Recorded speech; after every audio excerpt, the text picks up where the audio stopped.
Hello hello বন্ধুরা, আমি আবার চলে এসেছি একটা ভয়েস ভিডিও নিয়ে অনেক দিন পর। তো এটা হচ্ছে হিমালয়ান 450cc গাড়ি।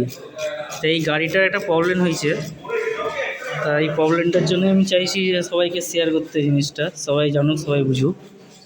এই গাড়িটার ক্লাচ প্লেটটা জ্বলে গেছে। ক্লাচ প্লেটটা কীভাবে জ্বলে গেছে সেটা আমি দেখাচ্ছি, দেখেন আগে। এই হচ্ছে ক্লাচ প্লেটের অবস্থা। এই যে ক্লাচ প্লেট সব বেঁকে গেছে, ক্লাচ প্লেট, প্রেসার প্লেট যা আছে সব বেঁকে গেছে, ক্ষয়ে গেছে। হ্যাঁ, তা গাড়িটা কীভাবে যে চালিয়েছে সেটা কাস্টমারই জানে, আর কীভাবে হয়েছে সেটা ঠিক জানা নেই আমার।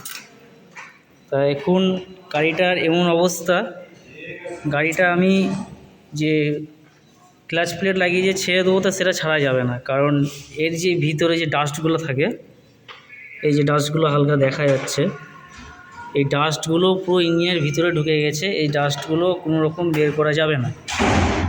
তা এবার আমাকে যেটা করতে হবে, পুরো পরিষ্কারভাবে যদি কাজ করা হয় তাহলে ইঞ্জিনটাকে আমাকে পুরোটা খুলতে হবে।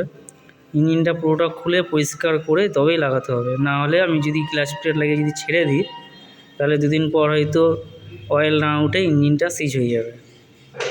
তা এটাই আমার বলার ছিল। এরকম যদি আপনাদের হাতে যদি আসে তাহলে এইভাবে ইঞ্জিন খুলে পরিষ্কার করেই তবে গাড়ি ছাড়বেন, যদি কাস্টমার রাজি হয় তবে। আর যদি না, যদি উপর থেকে ক্লাচ প্লেট চেঞ্জ করে যদি হয়ে যায় তাহলে উপর থেকে ক্লাচ প্লেট চেঞ্জ করে ছেড়ে দেবেন। যাই হোক, পরিষ্কার করে কিন্তু কাজটা করবেন, নাহলে পরবর্তীকালে যখন গাড়িটা চলবে তখন ওটা ইঞ্জিনটা সিজ হয়ে যাবে।